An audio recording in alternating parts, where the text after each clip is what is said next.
We've now arrived to Chapter 8.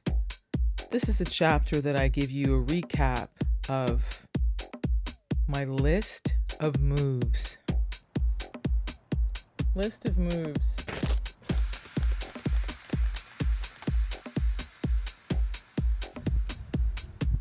But seriously, I was going to be moving 22 times in the next 8 months. Here's the recap. Move number 1. From Tempe to Apache Junction storage. That was the stressful 4-day move after being evicted and somehow getting all my belongings into a storage locker in Apache Junction. Move number 2. Now that I had moved my belongings, it was time to move my body. In Mesa, I stayed with a very kind woman in her Airbnb. Move number 3. From Mesa to Apache Junction. I began to wonder how homeless people kept their stuff all together. This new situation was going to be very short-lived, about 2 days. As I soon discovered from the other roommate, my landlord had been a sexual predator and had been in jail for rape. Thankfully, she invited me to come spend the night with her in her new digs. And so occurred move number 4 to Mesa, overnight. My trajectory was turning into a real zigzag, from Mesa to Apache Junction, back to Mesa. But when I woke up the next morning, I had to go. My back was really against the wall. I reached out to my friend Mark again. He had a place for rent in Apache Junction.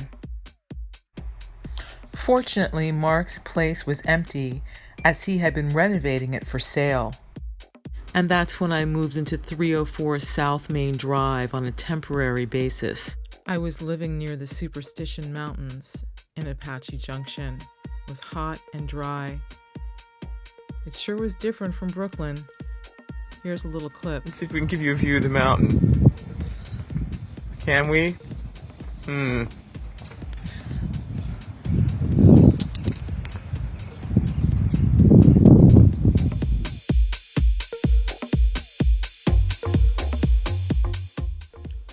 Move number 6, to Sedona. After about a month and a half, someone I knew offered to host me up in Sedona, and I accepted reluctantly.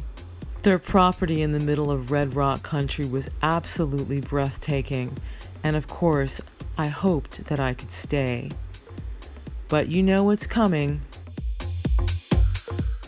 Move number 7. So after a few days, I was moved to West Sedona, and I came across a gallery owner who was painting a portrait of Yogananda. That moved me to tears. It was another sign from my mother. I'm sure the gallery owner thought I was crazy. I encountered a psychic medium named Victoria who started crying when she did a spontaneous reading on me, telling me that I was a very strong person and that I was going to have some more challenges. Truer words had never been spoken. When I got back to the fancy digs I had been put up in, I received a message by email around midnight from the hostess telling me I had to leave and asking me where was I going to go by the next day. But the most significant thing about that night was the fact that I felt my mother come and sit next to me on the couch in the living room as I was staring into space in a state of despair. She was trying to comfort me. This was a step forward because it was the first time that my awareness was expanding to waking hours. As you remember, I was always getting messages from my mother when I was in a state of rest. But back to the situation at hand, I had to spring into action. I reached out to my friend Lily in the middle of the night with a series of text messages. She couldn't believe what was happening either, but I want to thank her who made arrangements for my next way station. Thanks, Lily.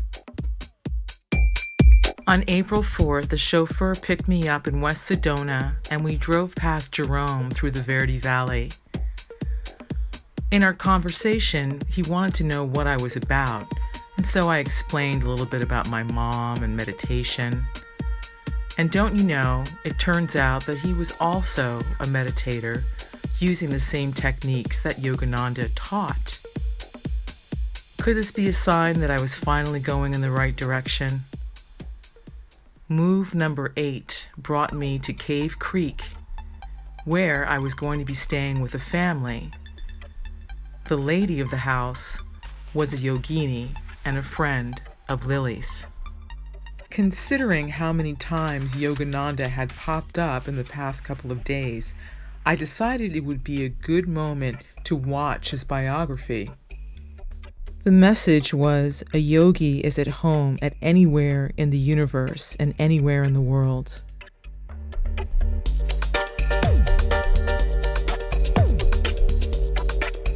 That was the message I was going to need because my next move was to Mesa. My host explained to me that I couldn't stay. They had a family situation that had arisen, and I totally understood. A yogini named Shauna, who I had met once in Apache Junction, hooked me up with this next stay in Mesa. I'd just like to give thanks to the incredible power of the yoga network because it was literally saving my life. While I was in Mesa, I got to see my friends Kim and Eric that were passing through. They were on vacation from Brooklyn. It was the first time I'd seen any friends since Nora had left 4 months ago. Every now and then, I had a glimpse of normalcy. Move number 10 would be to the state of California. I had a one-way ticket to Los Angeles. I was finally ready to leave Arizona, but first I had to stop by my storage locker in Apache Junction and squeeze in everything that I couldn't carry in one suitcase and a couple of bags. And while I was there arranging things, a photograph fell out of a photo album. A photo that I had never noticed before, out of a photo album I had never noticed before. It was my picture of my grandfather and my mother smiling at me and holding hands. I laughed. This is the first time I'd laughed in months. It assured me that they really were with me and that they were going to be with me every step of the way. That in fact, they'd always been with me. And so I gave them a kiss, tucked them into the pocket of my little cloth purse, and off we went, just the three of us, to the airport.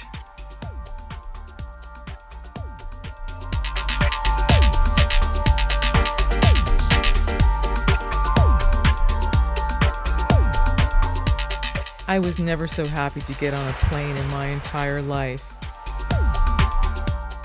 Move number 11 to an Airbnb in Los Angeles. I found an Airbnb at Vermont and Wilshire near Koreatown, not far away by subway to the conference I was attending in Hollywood. It was a 3-day conference spanning the dates April 27th to the 30th. Here I am in the Los Angeles metro putting on a brave and glamorous face, but I wasn't discovered in Hollywood. My path was going to be much longer. Since I was homeless and essentially free, I took the Pacific Surfliner from Los Angeles' Union Station down the coast and got off at the Encinitas train station. I was finally free to begin exploring my dream, literally. I found a one-room to rent in an Airbnb in Encinitas, which was near what I had seen in my dreams way back in Apache Junction.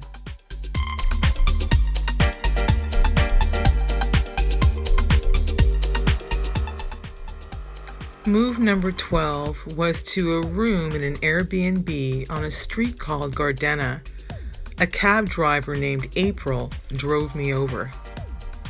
The spot that I found in Encinitas was within walking distance to the meditation gardens that I'd seen in my dreams.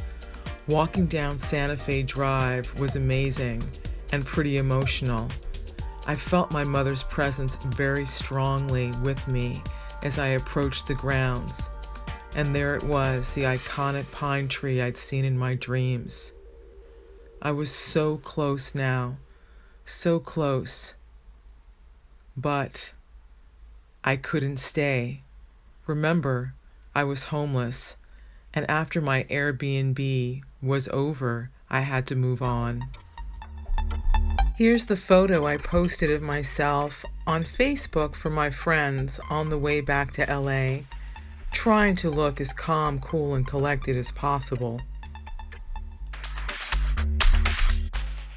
But in reality, I felt like I was going to break. I was overwhelmed and tired of moving. Move number 13, Long Beach, California.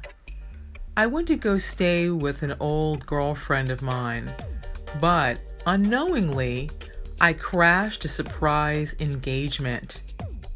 Oops, that was awkward. And there was no rest for the weary. There wasn't going to be any cozying up and sort of catching up and taking shelter of an old friend in the way I would have wished to. It was totally understandable. In terms of cosmic timing, Move 14 in the long run would prove to be a blessing, even though I wasn't feeling that way at the time. So I found another Airbnb off of Hollywood and Vine. This is when I had to come clean to my friends. I couldn't fake it anymore. I needed help. Honesty is the best policy. If you're honest, you can let people into your life. Hey, everyone. I just feel like I should be giving you an update of what's going on. I thank everyone for their various suggestions, but the reality is that I'm exhausted. I have been moving about every 3 or 4 days for what seems like the past 4 weeks at least. But I've been in a constant state of move pretty much for the last 5.5 months, actually going on to 6 months now. It's one of those things where, you know, there's an unfortunate event which goes into another one and another one and another one. So essentially I'm in a cycle, and I'm in a cycle of homelessness right now. I do not have. It's hard to plan, and it's hard to get a job when you have to move every 3 or 4 days. You spend the first day settling in the place you're in. You spend the second day, you know, trying to eat or do laundry or communicate, catch up on sleep, trying to think forward to the next thing you have to do. And then pretty much the next day you're packing and you're off to the next place. So that's kind of what's been going on. Today I am in Hollywood. Wednesday morning, which is the day after tomorrow, I will be going back down to San Diego area. I am going to be going on a silent retreat there. I am running out of money. What I really would like is that I would really like to get an apartment, but it's kind of hard to do that when you don't have a month and a month and a month.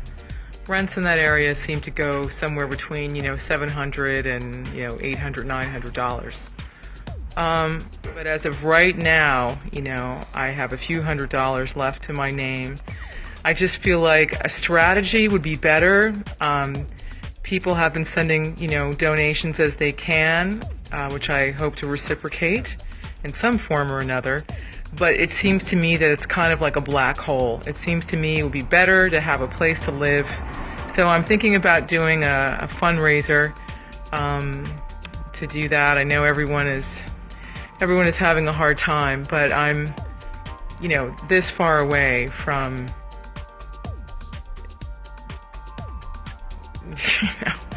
being in one of those situations when you walk past someone and you see them on the street. I was scared as the sobering reality of homelessness was sinking in. Okay, that's the story. I'm pretty exhausted. I'm exhausted mentally. I don't know how much longer this period is going to go on. I can't take much more. I'm really tired. All right, I love you all. Thank you. Bye. After seeing that post is when my friend Kim sprang into action by creating a GoFundMe that involved the greater community. I'd just seen Kim and her boyfriend a couple of weeks before in Arizona when they were on vacation, passing through Mesa, so she knew what was going on. Move 15. Her assistance was a much-needed step in the right direction, but I was still on the move, and so I moved from LA back down to Encinitas. I went on a silent meditation retreat at the Encinitas Temple.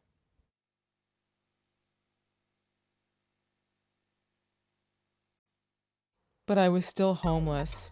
After the retreat ended on May 13th, 2016, I posted a progress report for my community on Facebook so they'd know how I was doing. Hey everyone, I just wanted to say hello. I wanted to thank Kim Fratchek and everyone who's donated so far to my GoFundMe and my Cycle of Homelessness fundraiser. I just got out of the retreat this morning. This morning when I realized that I was going to have to move again, my back started to seize up. It's like my body just saying no more, no more, no more. But I'm not quite at the end of my road yet, but with everyone's help, soon I will be. I'm sitting at this local place called the Java Hut. It's right on the Pacific Coast Highway, which is why it sounds a little noisy. Anyway, I just wanted to thank you all. I actually kind of want to break down in tears. I guess I'll do that. I'll do that after this video message is posted. It's just, you guys are, the greater community is giving me strength to go on. This is one of the most difficult situations I've ever been in. As Kim says, we're all struggling, but even in our despair, if we have a bed and a pillow and a roof over our head that we can kind of, call home, it makes it easier. I love that analogy, Kim. It makes the despair somehow comforting. It's true. Anyway, I'm rambling a bit. I don't know where I'm going yet today. I'm waiting on a phone call, and I may be staying here more in the San Diego area, or I may have to go to LA and then come back down to San Diego. I'll be sleeping somewhere tonight. As of right now, at this moment, I don't know exactly where that will be, but it's just a little after 10 o'clock in the morning.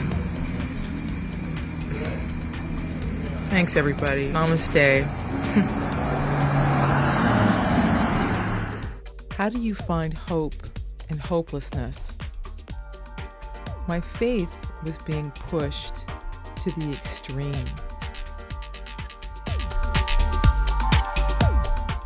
I finally got a break through a program called Workaway, but my interview was going to be another 2 days away. Where was I going to sleep until then? That brought me to move number 16.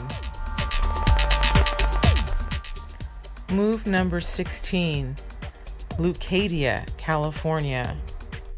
I stayed in Leucadia at an Airbnb. After just 2 nights, I felt human again. It's amazing how good sleep can make you feel. It was a nice change with a very relaxed vibe.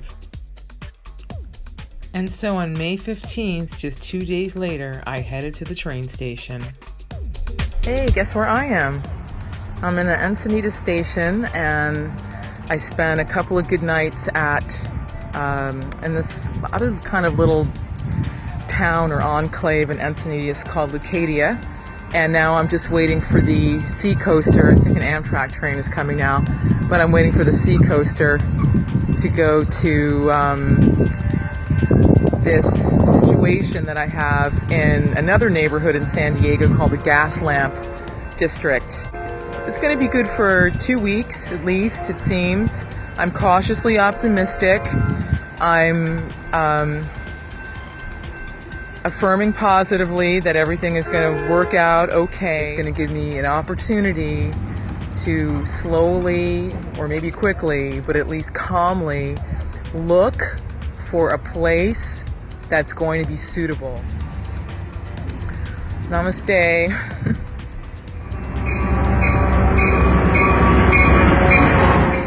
Move 17, Gas Lamp District, San Diego. A bunk of my own, or sort of. There were 3 or 4 bunk beds crammed into a room that I shared with about 6 other people at Hostel on 3rd. It was sweat equity, 21 hours of exhausting work in exchange for a roof over my head. While I was in the area, I also took time to light a candle to my mother on May 25th, the anniversary of her passing. I was lucky to make a new friend there as well. Her name was Blanca. Move number 18. That was going to happen because of a friend of a friend of a friend in Switzerland who knew of a guest house in Leucadia, California. I knew I had to get out of the hostel and move forward, and so I jumped at the chance. Wow, a real bed with real locals. After 3 weeks and a day, it was time to move. Move number 19 to Carlsbad. I slept on the mattress of the floor in someone's house in Carlsbad. And then, move number 20, I slept on the couch of an old friend who had mysteriously popped up in North County. Move number 21 occurred because she knew of an opening a few blocks down the road in Leucadia, and that's how I ended up staying on Neptune Avenue. Move number 22, Oceanside, California. It was literally next door to the Oceanside Transit Center, so it was a tad noisy. The good thing was it was very easy to get to my new job. Yes, I had scored a job in the catering department at Del Mar. I was overjoyed about that. And even though my roommates, these 2 chickens here, were charming, I was really beginning to question my heart's desire. I still hadn't found a permanent place to live. What did I really, really want out of my life from here on out? Now that everything had been stripped away, I really could examine my life without any distractions. Hey, it's Akayane, and you've been listening to 2 songs. The first one, Popphilia. The painting, however, is by Bussière. The second song, original dub, of Here's the Light. Music videos are coming up. Thank you for watching and staying with me on the journey thus far.